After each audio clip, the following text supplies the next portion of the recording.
Good morning students, હું છું Kishan sir. આજે ધોરણ 10 માં વિજ્ઞાન વિષયમાં પાઠ નંબર 12 બરાબર એના છેલ્લા બે ટોપિકની આપણે ચર્ચા કરવાની છે.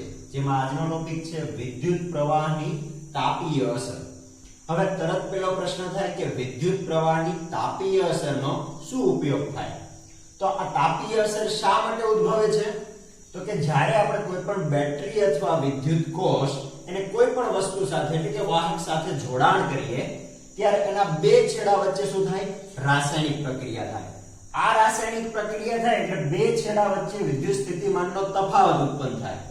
આ તફાવત ઉત્પન્ન થાય એના કારણે અવરોધ કે વાહકની અંદર ઇલેક્ટ્રોન ગતિ કરવાનું છે, જેને આપણે વિદ્યુતનો પ્રવાહ કહીએ છીએ. એ વિદ્યુત પ્રવાહને કારણે તેની અંદર બે પ્રકારની ઊર્જા ઉત્પન્ન થાય. એક છે યાંત્રિક ઊર્જા, જેની અંદર આપણે ધારો કે પંખો છે તો પંખો ફેરવવા માટે આપણે જે વિદ્યુત વાપર્યું એ થઈ ગયો પંખો ફેરવવા માટેની યાંત્રિક ઊર્જા. પણ જો આ જ પંખાની અંદર લાંબા સમય સુધી વિદ્યુત પ્રવાહ વહેવડાવવામાં આવે તો એની અંદર ઉષ્મા ઊર્જા પણ ઉત્પન્ન થાય, એટલે કે પંખો ગરમ થઈ જાય. બરાબર. બીજું ઉદાહરણ લઈએ કે આપણે લાઈટ શરૂ કરવી છે, ટ્યુબલાઇટ. તો ટ્યુબલાઇટમાંથી પ્રકાશ તો આવે છે, સાથે સાથે થોડીક ગરમ પણ થાય, એટલે બીજી એક વધારાની ઊર્જા મળે છે ને કહેવાય ઉષ્મા ઊર્જા. એટલે પંખો ગરમ થવો એનું એક ઉદાહરણ છે. હવે જો આ ઊર્જાનો ઉપયોગ આપણે ફક્ત ઉષ્મા મેળવવા માટે કરીએ તો એને કહી દઈશું વિદ્યુત પ્રવાહની તાપીય અસર. બરાબર. કે જો વિદ્યુત પરિપથમાં માત્ર અવરોધ વાળું જોડાણ હોય, અવરોધ છે આપણે મૂકેલો નથી હોતો, બરાબર, કે આ બધાની અંદર આપણે ફક્ત પંખો જ ફેરવવો હતો, છતાં પણ પંખો ગરમ થતો હતો. પણ જો આપણે પંખાની જગ્યાએ કોઈ અવરોધ વાળું જોડાણ મૂકી દઈએ તો એના કારણે આપણને ફક્ત વિદ્યુત પ્રવાહની અંદર અડચણરૂપને કારણે ફક્ત એક જ ઊર્જા મળશે, ઉષ્મા ઊર્જા. આ ઉષ્મા ઊર્જાને આપણે વિજ્ઞાનની ભાષામાં કહીશું વિદ્યુત પ્રવાહની તાપીય અસર, એટલે કે વિદ્યુત પ્રવાહ દ્વારા આપણે તાપમાન ઉત્પન્ન કર્યું. બરાબર. એના ઉદાહરણ આપણે જોઈએ કે આ વિદ્યુત પ્રવાહની તાપીય અસરનો આપણે ઉપયોગ ક્યાં કરીએ છીએ? વિદ્યુત હીટરની અંદર, ટોસ્ટરની અંદર, ઇસ્ત્રી છે, ઓવન છે, આ બધા થઈ ગયા તેના ઉદાહરણ. વિદ્યાર્થી મિત્રો, આ 2 માર્કની અંદર વિદ્યુત પ્રવાહની તાપીય અસરના વ્યવહારુ ઉપયોગો પણ પૂછાય. એટલે નામ ભલે તમને ઉદાહરણમાં 3 કે 4 આપેલા છે, પણ બરાબર યાદ રાખજો. હવે આ જ સિદ્ધાંતને આપણે પ્રૂવ કરવા માટે એક સંજ્ઞાઓ જોઈએ. સામાન્ય રીતે આપણે પાવર માટે સંજ્ઞા વાપરીએ છીએ P બરાબર V ગુણ્યા Q છેદમાં T. બરાબર. આ શું બતાવે છે?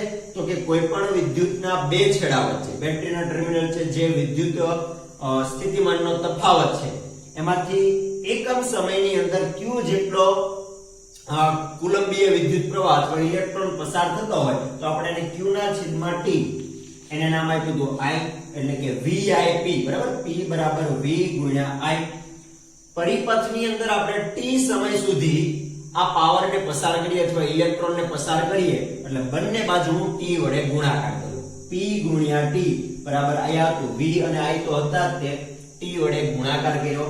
આ P ગુણ્યા T એટલે કે એકમ અથવા 1 સેકન્ડ સુધી આપણે જો આ પાવર પસાર કર્યો હોય તો P ગુણ્યા T એનું મૂલ્ય આપણે કહીશું ઊર્જા સ્વરૂપે. બરાબર. કે ચોક્કસ સમય સુધી કોઈ પણ વસ્તુને પાવર આપવામાં આવે તો એક પ્રકારની ઊર્જા થઈ ગઈ. આ ઊર્જાને આપણે અહીં નામ આપ્યું છે હીટ. બરાબર. ગરમી ઉત્પન્ન કરી એટલે H બરાબર VIT, ખાલી T વડે ગુણાકાર કર્યો. હવે ઓહમના નિયમ આપણને ખબર છે કે V બરાબર IR. બરાબર.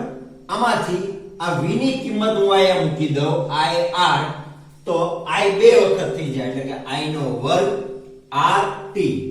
આ પ્રકારનું જે સૂત્ર છે એને જૂલનો નિયમ કહેવામાં આવે છે, કારણ કે જૂલ નામના વૈજ્ઞાનિકે સૌપ્રથમ આ જૂલના નિયમની એને ટૂંકમાં શોધ કરી હતી. બરાબર. હવે આના સંદર્ભે એક આકૃતિ આપેલી છે ટેક્સ્ટ બુક ની અંદર કે કોઈ R વાહક દ્વારા અથવા અવરોધ સાથે જો આપણે V વોલ્ટની બેટરી જોડી દઈએ તો એની અંદરથી થતો વિદ્યુત સ્થિતિમાનનો તફાવત, એમાંથી પસાર થતા વિદ્યુત પ્રવાહ અને અવરોધની સરખામણી કરીએ તો કંઈક આવું સૂત્ર મળે છે. H ચલે છે I², એટલે કે ઉષ્મીય ઊર્જા છે એ વિદ્યુત પ્રવાહના વર્ગના સમપ્રમાણમાં હોય. H ચલે છે I. બરાબર. ઉષ્મા ઉર્જા છે એ અવરોધના સમપ્રમાણમાં હોય અને h ચલે છે t એટલે જેટલા સમય સુધી એમાંથી આ ઉષ્મા ઉર્જા પસાર કરવામાં આવે એટલું એનું મૂલ્ય વધે. આવી રીતે પણ કહી શકાય કે h ચલે છે i2 h ચલે છે r એટલે કે r વધારવામાં આવે તો ઉષ્મા ઉર્જા પણ વધે. એટલે જ તે હીટર અથવા ઓવનનો તમે ગૂંચળાવાળી જે રચના જોઈ છે એમાં જેમ મોટો અવરોધ મૂકવામાં આવે એમ વધારે પડતી તમે એની અંદર ઉષ્મા મેળવી શકો છો. ઉદાહરણ તરીકે ઇસ્ત્રી પણ ગણી શકાય. જેટલા લાંબા સમય સુધી વિદ્યુત પ્રવાહ પસાર કરવામાં આવે બરાબર એટલા સમય દરમિયાન તમને ઉષ્મા ઉર્જાનું મૂલ્ય પણ વધે. એટલે ઇસ્ત્રી તરત ગરમ નથી થઈ જતી પણ જેમ જેમ સમય જતો જાય એમ એમ ઉષ્મા ઉર્જાનું મૂલ્ય વધતું જાય છે. અને વિદ્યુત પ્રવાહ છે આ એક વર્ગના પ્રમાણમાં વધે છે. એટલે બરાબર યાદ રાખજો h ચલે છે i2 h ચલે છે r h ચલે છે t. આ સંપૂર્ણ સૂત્રને કહેવાય છે જૂલનો નિયમ. 3 માર્કની અંદર ખૂબ અગત્યનો પ્રશ્ન છે. જોઈ હવે જૂલનો નિયમ તો ભણી ગયા. એના સંદર્ભે બે દાખલા આપેલા છે. ઉદાહરણ નંબર 12.10 એક વિદ્યુત ઇસ્ત્રી મહત્તમ દરથી ગરમ થાય છે ત્યારે 840 વોટના દરથી ઉર્જા વાપરે છે. એટલે કે અહીં તેનો પાવર આપેલો છે P બરાબર 840 વોટ અને લઘુત્તમ દરથી ગરમ થાય છે ત્યારે 360 વોટના દરથી ગરમ થાય. એટલે અહીંનો પાવર આપેલો છે 360 વોટ. દરેક કિસ્સામાં વિદ્યુત પ્રવાહ અને અવરોધ કેટલા હશે બરાબર. હવે આની અંદર આપણે વાત કરીએ તો બંનેના વોટ આપી દીધેલા છે. P બરાબર VI બરાબર. એના ઉપરથી હવે રકમમાં 220 વોલ્ટેજ આપેલા છે, પાવર આપેલો છે તો I બરાબર થશે P ના છેદમાં V. P ની કિંમત મૂકીએ 840 છેદમાં વોલ્ટેજ આપેલા છે 220. 0 0 કેન્સલ. 22 ના અડધા 11, 84 ના અડધા આ 4, આ થઈ ગયા 2 એટલે આપણે રાખશું 42 ના છેદમાં 11. આને એમનેમ રહેવા દઈએ. હવે આપણને કીધું છે વિદ્યુત પ્રવાહ તો આ મળી ગયો આપણને 42 ના છેદમાં 11 અને અવરોધ શોધો. તો અવરોધ બરાબર આપણને ખ્યાલ છે કે V બરાબર IR તો R બરાબર V upon I. V ની કિંમત મૂકું 220 છેદમાં I ની કિંમત મળી 42 ના છેદમાં 11 એટલે 42 નીચે લખું, છેદનો છેદ આવે અંશમાં એટલે કે અહીં લખીશ 11. હવે આપણે અડધા કરતા જઈએ. આ થઈ ગયા 21, આ થઈ ગયા 110. 110 ગુણ્યા 11, 11 121, પાછળ એક 0 છેદમાં આવ્યા 21. ભાગાકાર કરીએ એટલે જવાબ મળશે 21 5 110. હવે ભાગાકાર કરીએ એટલે આપણને જવાબ મળે 57.60. હવે જોઈએ ન્યૂનતમ દરથી ગરમ થાય છે એની માટેનો પાવર આપેલો છે. ફરીથી P બરાબર VI સૂત્ર આપણી પાસે છે એટલે I બરાબર P ના છેદમાં V. P ની કિંમત આપેલી છે 360 છેદમાં 220. 0 0 કેન્સલ. આના અડધા 18, આના અડધા 11 બરાબર. 11 11 7 વધ્યા 0 70 11 6 66 1.6 એમ્પિયર જેટલું. હવે આપણે V બરાબર IR સૂત્ર ખબર છે, શોધવાનું કીધું છે R એટલે R બરાબર V upon I. V ની કિંમત મૂકીએ 220 છેદમાં બરાબર. અહીંયા તમે આ પણ કિંમત લખી શકો 18 ના છેદમાં 11. 1.6 લખો તો પણ વાંધો નહીં. ભાગાકાર કરીએ 18 ના અડધા 9, આના અડધા 110 એટલે 11 121 0 ભાગ્યા 9. 9 એકા 9 3 વધ્યા 31 થયા 9 13 27 4 વધ્યા 40 થયા 9 ચોક 36 4 વધ્યા 40 થયા 9 ચોક 36 એટલે 134.4 ઓમેગા. હવે નેક્સ્ટ એક્ઝામ્પલ જોઈએ. ઉદાહરણ 12.11 4 ઓહમના અવરોધમાં દર સેકન્ડે 100 જૂલ ઉષ્મા ઉત્પન્ન થાય છે તો અવરોધના બે છેડા વચ્ચેનો વિદ્યુત સ્થિતિમાનનો તફાવત શોધો. હવે આપણને જે આપેલું છે લખી નાખીએ. R બરાબર આપેલું છે 4 ઓમેગા. દર સેકન્ડ એટલે સમય આપેલો છે 1 સેકન્ડ. દર સેકન્ડ એટલે 1 સેકન્ડ. ઊર્જા આપેલી છે H બરાબર 100 જૂલ. સૂત્ર છે આપણી પાસે કે H બરાબર I2 R T. h ખબર છે, r ખબર છે, t ખબર છે, એટલે i² ને સૂત્રનો કરતા બનાવીએ તો i² બરાબર h ના છેદમાં r t. h ની કિંમત છે 100 છેદમાં r ની કિંમત છે 4, t ની કિંમત 1, 100 નો ચોથો ભાગ એટલે 25. આ જવાબ મળ્યો i ના વર્ગ બરાબર, તો વર્ગમૂળ લઈએ બંને બાજુ તો i બરાબર 5 એમ્પિયર. હવે આપણને કીધું છે વિદ્યુત સ્થિતિમાનનો તફાવત શોધો. આપણને મળ્યો i, તો v બરાબર i r સૂત્ર છે આપણી પાસે. v શોધવું છે એટલે i ની કિંમત મૂકીએ 5 ગુણ્યા r ની કિંમત આપણને આપેલી છે 4, એટલે 5 ચોક ને 20 વોલ્ટેજ. જોઈએ હવે જોઈએ વિદ્યુત પ્રવાહની તાપીય અસરના વ્યાવહારિક ઉપયોગો. હવે જે તે તાપમાન આપણે વિદ્યુત પ્રવાહને કારણે મેળવીએ છીએ એનો ઉપયોગ ક્યાં ક્યાં થાય છે તો કે વિદ્યુત ઇસ્ત્રીની અંદર. બરાબર, તમે ઇસ્ત્રીને અંદર ખોલીને ભાગ જુઓ તો અંદરના ભાગમાં ગૂંચળા જેવી રચના તમને જોવા મળે છે. ઈ જેમ અવરોધ વધારે કરવામાં આવે, વધારે સમય સુધી પસાર કરવામાં આવે એમ ઇસ્ત્રી વધારે પડતી ગરમ થાય છે. એટલે વિદ્યુત પ્રવાહની મદદથી આપણે ઇસ્ત્રીને ગરમ કરી. વિદ્યુત ટોસ્ટર, સેન્ડવિચ બનાવવા માટે જે ટોસ્ટરનો ઉપયોગ થાય છે તેની અંદરના ભાગમાં પણ તમે સ્પ્રિંગ જેવી રચના જોઈએ છે. એ શું હોય છે? એક પ્રકારનો અવરોધ R હોય છે. વિદ્યુત ઓવન, બરાબર, સમોસા કે પકોડાને ગરમ રાખવા માટે આપણે વાપરીએ છીએ. વિદ્યુત કેટલી, વિદ્યુત હીટર, બરાબર, હીટરની અંદર પણ તમે આવો ગૂંચળા જેવી જે રચના જોવો છો એમાં પણ એક પ્રકારનો અવરોધ જ મૂકેલો હોય છે. આની સિવાય પણ આપણે એક બલ્બની અંદર ઉપયોગ કરીએ છીએ. બલ્બમાં કઈ રીતે તો કે બલ્બની અંદર એક ફિલામેન્ટ આવેલું હોય. સામાન્ય રીતે કોઈ પણ વાહકમાંથી જ્યારે વિદ્યુત પ્રવાહ પસાર કરવામાં આવે એને વધારે સમય સુધી કોઈ એક જગ્યાએ સ્થિર રાખીએ તો એના કારણે એમાં અવરોધ ઉત્પન્ન થાય અને આ અવરોધના પરિણામે આપણને બે પ્રકારની ઊર્જા મળે છે. મોટા ભાગે આમાં ઉષ્મા ઊર્જા મળે છે પ્લસ થોડાક પ્રમાણમાં પ્રકાશ ઊર્જા મળે. એટલે જૂના તમે કોઈ પણ બલ્બ જુઓ તો એની અંદર તમને પ્રકાશ ઊર્જા તો મળે જ તે, પણ સાથે એટલો બધો ગરમ થઈ ગયો કે એને સામાન્ય રીતે સ્પર્શવો પણ અઘરો પડી જાય. પણ બીજી એક વસ્તુ કે અહીં એવી કઈ ફિલામેન્ટની અંદર ધાતુ વાપરવી કે જેના કારણે આપણે એટલું ઊંચું ઉષ્મા કે તાપમાન સહન કરી શકે. એટલે ફિલામેન્ટની અંદર મોટા ભાગે ટંગસ્ટન નામની ધાતુનો ઉપયોગ થાય. તેનું ગલન બિંદુ ખૂબ ઊંચું હોવાનું, એટલે કે 3380 જેટલું ડિગ્રી સેલ્સિયસ તાપમાન હોય તો પણ એમાં વાંધો નથી આવતો, એટલે ટંગસ્ટન ધાતુનો ઉપયોગ થાય. પછી બીજું, જ્યારે પણ બલ્બ ફૂટે ત્યારે ધડાકા સાથે અવાજ આવે, જેમ ફૂગો ફૂટે ને અવાજ આવે, એનો અર્થ એ થયો કે આની અંદર કાંઈક હવા ભરેલી છે. હવે સામાન્ય બીજી કોઈ પણ હવા ભરેલી હોત તો એની સાથે પ્રક્રિયા કરી શકે. એટલે રાસાયણિક રીતે જે નિષ્ક્રિય વાયુઓ છે, ઉદાહરણ તરીકે નાઇટ્રોજન છે, આર્ગોન છે, હિલિયમ છે, નિયોન છે, આવા વાયુઓનો ઉપયોગ થાય. ટેક્સ્ટ બુકમાં તમારા બે નામ આપેલા છે, નાઇટ્રોજન અને આર્ગોન. આ બંને વાયુઓ આની અંદર ભરવામાં આવે છે. અને હાલમાં આપણે જે કઈ ટ્યુબલાઇટ વાપરીએ છીએ એની અંદર પણ નિષ્ક્રિય વાયુઓ ભરેલા હોય છે. બરાબર, આનો એક વ્યવહારિક બીજો ઉપયોગ છે ફ્યુઝ. હવે ફ્યુઝનો ઉપયોગ આપણા ઘરની અંદર બે અલગ અલગ પ્રકારે થાય. તમે સામાન્ય કોમ્પ્યુટર માટે લીધેલું એક બોર્ડ જોયું હશે, તેમાં એક લાઇટ થતી હોય, પ્રકાશ થતો હોય. એ ભાગને ખોલી જો તેમાંથી આવા પ્રકારનો ફ્યુઝ મળે.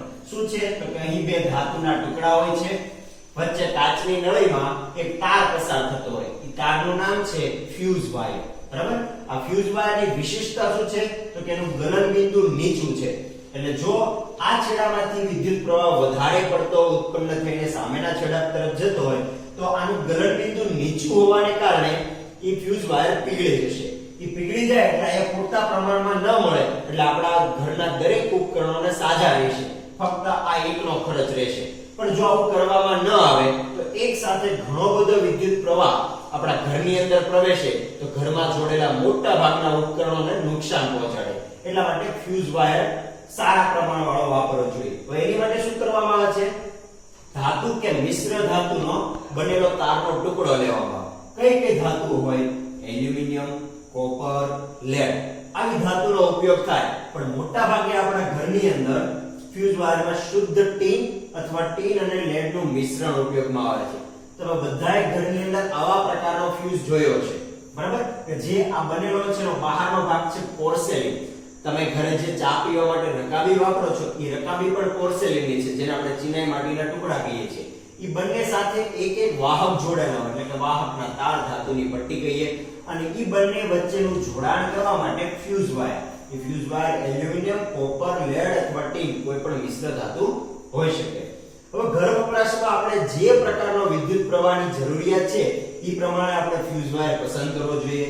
તેમાં 1 ampere, 2 ampere, 3 ampere, 4 ampere, 5 ampere અને ઘરમાં ખૂબ મોટા ઉપકરણો હોય એટલે કે ટીવી, ફ્રીજ, એસી તો એની અંદર 10 એમ્પિયર સુધીનો આપણે ફ્યુઝ વાપરવો જોઈએ. આવા અલગ અલગ રેટિંગ ધરાવતા ફ્યુઝનો ઉપયોગ કરવામાં આવે છે. વિદ્યાર્થી મિત્રો, જૂનો જે કોર્સ હતો એની અંદર આ પ્રશ્ન લગભગ 3 માર્કની અંદર પૂછાતો હતો અને મોસ્ટ ટાઈમથી ક્વેશ્ચન હતો એટલે આ ક્વેશ્ચનને છોડતા નહીં, બરાબર જોઈ લો. હવે પાઠનો લાસ્ટ ટોપિક વિદ્યુત પાવર કોને કહેવાય. સામાન્ય રીતે પાવર એટલે કે કોઈ પણ કાર્ય કરવાના દરને આપણે પાવર કહીએ છીએ. તો અહીં આ સંદર્ભની અંદર વાત કરીએ તો પરિપથમાં વ્યય થતો ઊર્જાનો દર એટલે કે જે ઊર્જા એક છેડાથી બીજા છેડા સુધી પહોંચાડવામાં આવે છે તેની અંદર કેટલો વ્યય થાય છે એને આપણે કહીશું વિદ્યુતનો પાવર. એના ઉપરથી સૂત્ર પણ બહુ સહેલું છે, આપણે એમ કહીએ VIP, બરાબર. તો P બરાબર V ગુણ્યા I. બીજું સૂત્ર છે, આમાં I ને હું સૂત્રનો કરતા બનાવું V બરાબર IR સૂત્રમાંથી, તો I ની જગ્યાએ હું કિંમત લખું V/R. હવે બંને v નો ગુણાકાર થઈ ગયો એટલે v²/r અથવા મારે બીજા ફોર્મમાં સૂત્ર કરવું છે તો આ v ની કિંમત મૂકો v ગુણ્યા i છે, એમાં v ની કિંમત મૂકો ir તો ir ગુણ્યા i એટલે થઈ ગયું i²r. એટલે ત્રણેય સૂત્ર તમે યાદ રાખી શકો અથવા બનાવી પણ શકો. હવે વિદ્યુત પાવર માટેનો SI એકમ કયો છે? હવે 1 માર્ક ની અંદર MCQ પૂછાય તો એનો SI એકમ જેમ્સ વોટ નામના વૈજ્ઞાનિકે પહેલી વખત પાવરની શોધ કરી એટલે એના માનમાં આપણે વોટ તરીકે દર્શાવીએ છીએ. વ્યવહારની અંદર આ પાવર છે ડાયરેક્ટ વોટમાં નથી યુઝ થતો પણ કિલોવોટ અવર તરીકે યુઝ થાય. તો જોઈએ આ કિલોવોટ અવર એટલે શું? તો તમને સામાન્ય રીતે આવો ખ્યાલ છે કે 1 કિલોનો અર્થ થાય 1000, તો 1 કિલોનો અર્થ થાય એટલે કે 1000, વોટનો અર્થ વોટ. બીજું આપેલું છે h એટલે કે કલાક. 1 કલાકમાં સેકન્ડ કેટલી હોય એટલે હું અહીં લખી દઉં સેકન્ડ 3600 સેકન્ડ હોય, બરાબર. આને હું આવી રીતે લખું 36 ગુણ્યા 1 2 3 4 અને 5 minute 10⁵ watt into second. Watt into second ને આપણે જૂલ વડે પણ દર્શાવીએ છીએ, એક પ્રકારની ઊર્જા થઈ ગઈ. હજી એક પોઈન્ટ કાપો એટલે એક ઘાત વધશે એટલે 3.6 ગુણ્યા 10⁶ જૂલ. આને સામાન્ય રીતે આપણે એક યુનિટ કહીએ છીએ અને આ થઈ ગયો તમારો 1 માર્કનો MCQ.